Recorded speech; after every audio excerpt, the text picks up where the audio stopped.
इस वक्त एक बहुत बड़ी खबर यह है कि दिल्ली के जेएनयू की पूर्व छात्र नेता शहला राशिद के पिता अब्दुल राशिद गोरा ने शहला राशिद पर देश विरोधी गतिविधियों में शामिल होने का बहुत गंभीर आरोप लगाया है। शहला राशिद के पिता ने जम्मू कश्मीर के डीजीपी को एक चिट्ठी लिखी है जिसमें कहा है कि शहला राशिद के संबंध ऐसे लोगों से हो सकते हैं जिनके संबंध राष्ट्र विरोधी गतिविधियों में शामिल लोगों से हो सकते हैं। उन्होंने यह भी कहा कि अगर जांच की जाए तो टेरर फंडिंग के एक बड़े नेटवर्क के बारे में भी पता चलेगा। अब्दुल राशिद ने अपनी बेटी शहला राशिद से खुद की जान को खतरा भी बताया है और यह भी लिखा है कि उनकी बेटी शहला राशिद ने कश्मीर की राजनीति में प्रवेश करने के लिए एक खास पार्टी को ज्वाइन करने के लिए कुछ लोगों से 3 करोड़ रुपए नकद लिए थे। ये शहला राशिद के पिता के आरोप हैं। अब्दुल राशिद ने यह भी आरोप लगाया है कि जब उन्होंने शहला राशिद का विरोध किया तो उनके खिलाफ हिंसा की गई और उन्हें गलत आरोपों में फंसा दिया गया। शहला राशिद के पिता ने अब से थोड़ी देर पहले कौन से गंभीर आरोप लगाए हैं, अब उनकी खुद की जुबानी आप सुनिए। एज ए फादर आपने कभी समझाया उसको? वो 3 साल तो समझाते ही निकल गए ना। क्या समझाया? यही समझाया, मैंने इसको कहा कि तुम्हें इमीडिएटली यहाँ से निकलना पड़ेगा, आप जाओ जहाँ थे वहीं से आप पॉलिटिक्स। आपको धमकी भी ली गई? इन्होंने मुझे धमकी दे दी ना, अब के बार धमकी दे दी, इसीलिए मैं भागा जम्मू आया। मेरे को कमाई का पहला इंडिकेशन मिला जब मुझे 3 करोड़ रुपए का ऑफर मिला इसको ज्वाइन कराने के लिए, ज़हूर वटाली और रशीद इंजीनियर की तरफ से। इसको 8 दिन के बाद घर आना था और 8 दिन के बाद मेरी इसके साथ इसी इशू पे बहस हो गई। इसने मुझे कह दिया कि हमने पार्टी ज्वाइन की है, जम्मू कश्मीर पीपल्स मूवमेंट, और उसकी लॉन्चिंग भी होने जा रही है। मैं खुद भी उस लॉन्चिंग सेरेमनी में था, वहाँ पार्टिसिपेट किया मैंने, ये देखने के लिए कि किस तरह के लोग इसमें हैं। ये आप जब देखेंगे आगे चलकर इसकी इन्वेस्टिगेशन हो जाएगी, इसमें 100% इन्वॉल्वमेंट टेरर फंडिंग का निकलेगा, बाहर की फंडिंग का निकलेगा। ये मेरी तरफ से। कौन कौन से लोग इनके साथ मुलाकात? ये 2 तो फिलहाल इस वक्त कस्टडी में है, तो उन्होंने भी कुछ पर्दे खोले होंगे। ज़हूर वटाली और रशीद इंजीनियर इस वक्त टेरर फंडिंग में बंद है ना, तो एजेंसीज ने उनसे भी पूछताछ की होगी, उनको भी पता लग गया होगा कि कौन कौन लोग इसमें हैं। आपको इनकी तरफ से कोई ऑफर्स हुई या किसी तरीके की कोई ज्वाइनिंग के लिए उनके साथ? नहीं, मैं इसमें इंटरेस्टेड ही नहीं था ना शुरू से। मैं जब इंटरेस्टेड ही नहीं था, मेरी एक ही ख्वाहिश थी कि ये नेशनल मेन स्ट्रीम में रहे, तो ये चीजें मेरी सोच से बाहर थी, मेरी समझ से बाहर थी। इतना लेविशली वो यूज कर रही हैं, पैसा एनजीओ चला रही हैं। देखिए ना, जो केस उन्होंने मेरे ऊपर डाला है उसमें तो वो mention that is a registered document, that's a legal document.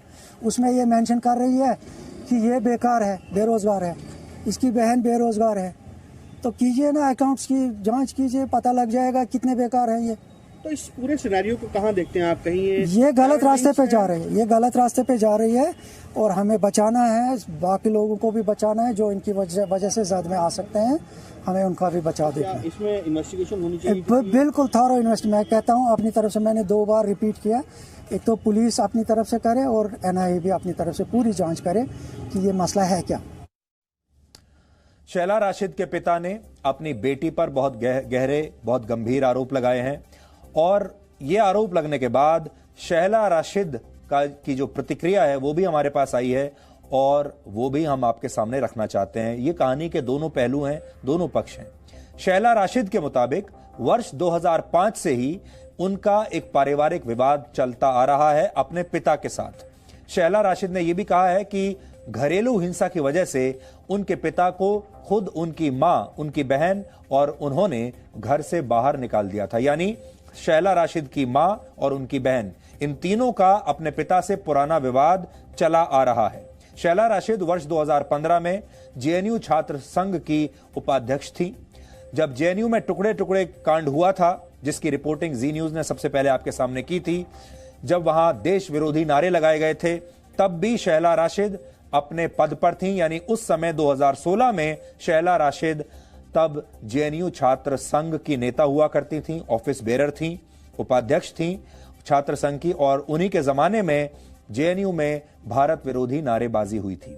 इसके अलावा आपको याद होगा कठुआ रेप केस में और उन्नाव रेप मामले में शहला राशिद ने क्राउड फंडिंग करने की कोशिश की थी, यानी ये जो दोनों रेप विक्टिम्स थी इनके नाम पर लोगों से चंदा लिया गया था, क्राउड फंडिंग की गई थी, ये कहते हुए कि इन दोनों परिवारों की मदद की जाएगी। और इस समय शहला राशिद दिल्ली के जेएनयू से पीएचडी की पढ़ाई कर रही हैं। यहां आपको यह समझना होगा, जो हम बार बार जेएनयू के बारे में कहते हैं, कि जेएनयू में जो छात्र पढ़ते हैं उनका असल में अपनी पढ़ाई पर कोई ध्यान नहीं रहता, उनका ज्यादा ध्यान रहता है ऐसे कुछ छात्र नेताओं का देश विरोधी गतिविधियों में। और शहला राशिद के पिता ने जो आज कुछ कहा है उससे एक बार फिर से यह साफ हो गया है कि शहला राशिद देश विरोधी ताकतों के साथ उनके संबंध हैं और उनसे उन्हें फंडिंग भी मिली है।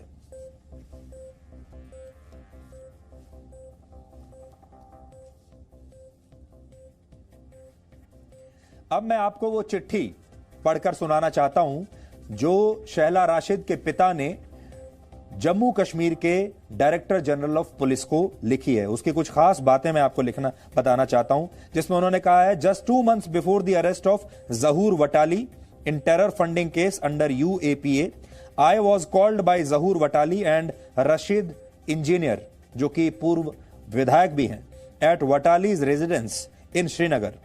जून 2017 में इन दोनों ने उनसे मुलाकात की थी और ये कहते हैं कि उस समय शहला राशिद पीएचडी के अपने आखिरी सेमेस्टर में थी जेएनयू में, और इन दोनों ने JKPM पार्टी के लॉन्च के बारे में शहला राशिद के पिता से बात की और कहा कि वो चाहते हैं कि शहला राशिद उनकी पार्टी को ज्वाइन कर लें। पार्टी का नाम है Jammu Kashmir people's movement party. अगर आप याद करेंगे तो ये वही पार्टी है जिसमें एक पूर्व आईएएस अफसर शाह फैजल, जो कि आईएएस टॉपर थे, उन्होंने अपनी नौकरी छोड़कर आईएएस की ये पार्टी बनाई थी जिसका नाम रखा था Jammu Kashmir people's movement party. अब वो वापस इस पार्टी को छोड़कर उन्होंने वापस अपनी नौकरी ज्वाइन कर ली है और इसमें उसका जिक्र भी है। उन्होंने लिखा है, at that point of time Shah Faisal was in US on education leave और they offered me during the meeting 3 crore rupees 3 crore रुपए का ऑफर किया गया और कहा गया कि शहला राशिद अगर इन लोगों को इस पार्टी में ज्वाइन कर लेगी तो 3 करोड़ रुपए उसे दिए जाएंगे। और उसके बाद उनका यह कहना था कि जब मैंने ये मना किया और शहला राशिद को रोकने की कोशिश की तो उसके बाद उनकी पत्नी और उनकी दोनों बेटियों ने उनका विरोध करना शुरू कर दिया। और फिर वो आगे लिखते हैं कि इसके बाद से my meeting with Rashid engineer and Zahoor Watali with anyone as this can put my life in danger.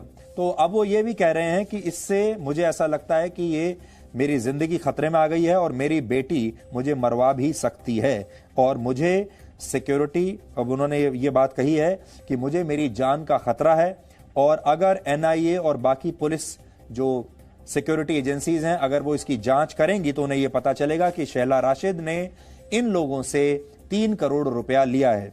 क्योंकि ये अपनी चिट्ठी में लिखते हैं कि जब मैंने शहला राशिद को मना कर दिया ये पैसा लेने से तो शहला राशिद ने मुझे बिना बताए वो लिख रहे हैं, she also told me that she has accepted the money and much more is about to come in future and so I need to shut up my mouth. तो शहला राशिद ने 3 करोड़ रुपए इन लोगों से ले लिए इस पार्टी को ज्वाइन करने के लिए, इनका साथ देने के लिए, और अपने पिता को कहा कि अब आप अपना मुंह बंद रखिए। और अब पिता ने यह बात मीडिया को बता दी है और पिता का कहना है कि शहला राशिद राष्ट्र विरोधी ताकतों के साथ मिली हुई है और उसे वहां से फंडिंग भी मिलती है। शहला राशिद का नाम इससे पहले भी इस तरह की गतिविधियों में आता रहा है, जैसा हमने आपको बताया। और जब कठुआ रेप कांड हुआ था उसमें भी शहला राशिद ने कोशिश की थी क्राउड फंडिंग करने की। इस पर हम आपको लगातार अपडेट देते रहेंगे। ये एक बड़ी खबर है और इस खबर से इस बात पर पुष्टि मिलती है जो लगातार हम आपसे कहते आ रहे हैं कि जेएनयू कैसे देश विरोधी छात्रों का एक अड्डा बन चुका है और शहला राशिद जैसे जो लोग हैं वो छात्र नेता बनने की आड़ में असल में देश विरोधी ताकतों के साथ मिल जाते हैं, उनसे पैसा लिया जाता है और फिर भारत के खिलाफ प्रोपेगेंडा किया जाता है। ये सारी की सारी पोल इस चिट्ठी को अगर आप पढ़ेंगे तो आपको पता चल जाएगा कि इस तरह के जो छात्र नेता हैं, और आपको याद होगा ये वही जमाना था जब कन्हैया कुमार भी जेएनयू में पढ़ा करते थे। अब उमर खालिद एक और जेएनयू के नेता हैं जो आजकल दिल्ली दंगों के आरोप में जेल में बंद हैं। तो इससे आपको ये समझ में आ जाएगा। ये एक बड़ी खबर है और ये खबर अभी आगे तक जाएगी।